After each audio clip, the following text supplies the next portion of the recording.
Hello বন্ধুরা, স্বাগতম the jungle story বেলে। আজ আমরা যে গল্পটা শুনব সেটা শুধু রোমাঞ্চকরই নয়, বরং আমাদের শেখায় এক গভীর শিক্ষা।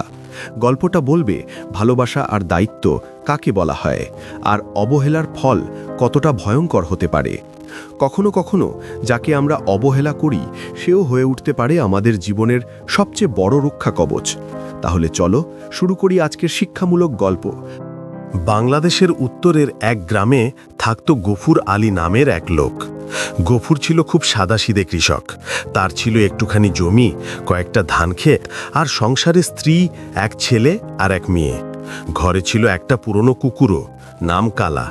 কালা অনেক বছর ধরে তাদের বাড়ি পাহারা দিচ্ছিল। ওরে বাবা, মাঠে কাজ করতে করতে সন্ধ্যা হয়ে গেল। আমি তো বুঝতেই পারি নাই। যাই, বাড়ির দিকে যাই। বেশি দেরি করলে আবার সন্ধ্যা হয়ে যাবে, অনেক বড় লম্বা পথ। বেশি রাত হলে বনের মধ্যে আবার পশুদের খপ করে পড়তে পারি। যাই, তাড়াতাড়ি চলে যাই। একদিন গফুর ধান কাটতে কাটতে জঙ্গলের ভেতর দিয়ে ফিরছিল। হঠাৎ সে শুনতে পেল ঝোপঝাড়ের ভেতর থেকে ক্ষীণ একটা কান্নার শব্দ।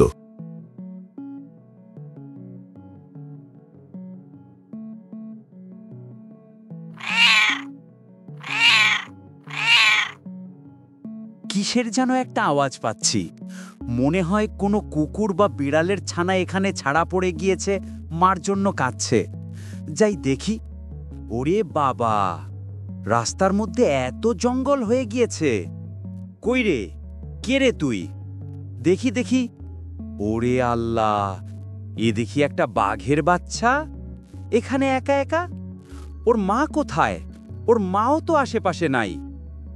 বোধহয় এখানে একা একা থাকলে মারা যাবে। তাহলে কি আমি নিয়ে যাব? বাসায় গিন্নি যে কি বলে। যাই হোক, নিয়ে যাই। চল চল, তুই আমার সাথে চল। আজকে থেকে তুই আমার সাথেই থাকবি। আমি তোর নতুন বাবা। আমি তোকে খাইয়ে দাইয়ে মানুষ করব। চল চল, বাসায় তোর মা আছে, তোর মার সাথে দেখা করাতে তোকে নিয়ে যাব। আমার সাথে চল। কৌতূহল বশত ঝোপ সরিয়ে দেখে, আরে একটা ছোট্ট বাঘের ছানা। নিশ্চয়ই মা বাবা কোথাও গেছে, বা হয়তো শিকারীদের হাতে মারা গেছে। ছানাটা এত ছোট, চোখও ঠিকমতো খুলতে পারেনি। গফুরের মন নরম হয়ে গেল।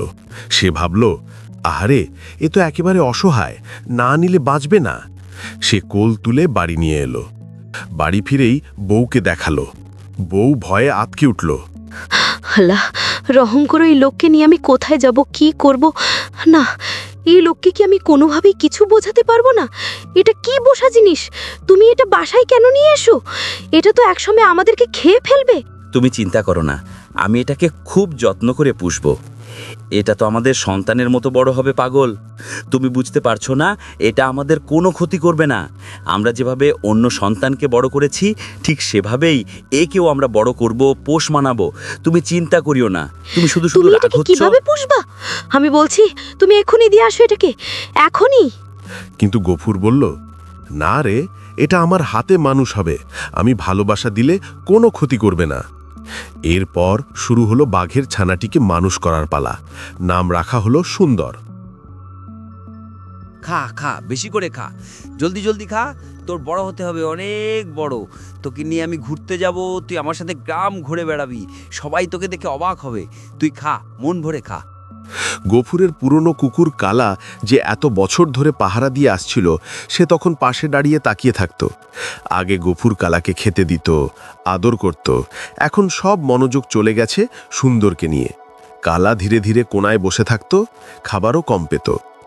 গফুর বুঝতেই পারল না নিজের বিশ্বস্ত পাহারাদারকে অবহেলা করছে। খুব ভালো হয়েছে, সুন্দর, খুব ভালো হয়েছে। একদম একদম ঠিক আছে। হ্যাঁ হ্যাঁ, এভাবে করেই লাফে। এই কি মজা! খুব সুন্দর, খুব সুন্দর। খেল খেল। কি হলো, বসে গেলে কেন? এই কালা, তুই শর্ত সুন্দর খেলবে না? যা যা, তুই বাসায় যা।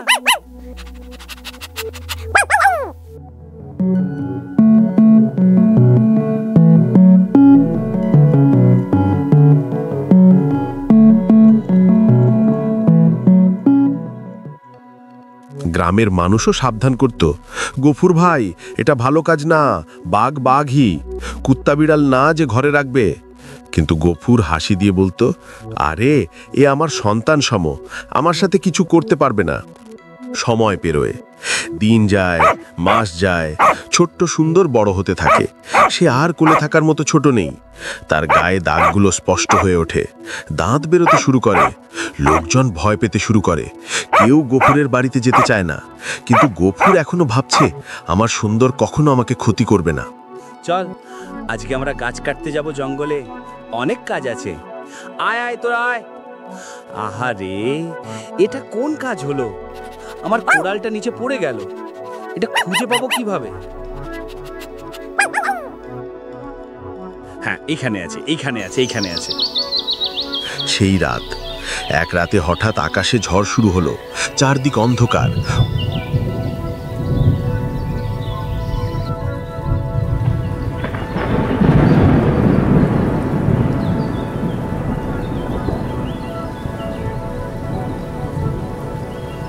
হঠাৎ সুন্দর অদ্ভুতভাবে গর্জন শুরু করলো।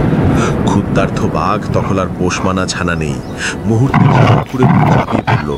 গফুর ভয় পেয়ে চিৎকার করতে লাগলো, বাঁচাও বাঁচাও বাঁচাও বাঁচাও বাঁচাও বাঁচাও। শেষমেশ কালার প্রাণ গেলেও সে গফুরকে রক্ষা করে দিল। উপলব্ধি, গফুর তখন কান্নায় ভেঙে পড়ল। সে বুঝল, যাকে আমি ভালোবেসে বাঘের মতো বিপদ ঘরে এনেছিলাম সেই আমাকে শেষ করতে যাচ্ছিল, আর যাকে অবহেলা করেছিলাম সেই বিশ্বস্ত কুকুরই আমার প্রাণ বাঁচালো। নৈতিক শিক্ষা, নিজের পরিচিত, আপন আর বিশ্বস্ত জিনিসকে অবহেলা করে বিপদকে ঘরে আনা বুদ্ধিমানের কাজ নয়। যেটা প্রকৃতির নিয়মের বাইরে, সেটা যতই আদরে বড় করা হোক না কেন, একদিন তার স্বভাব প্রকাশ পাবে।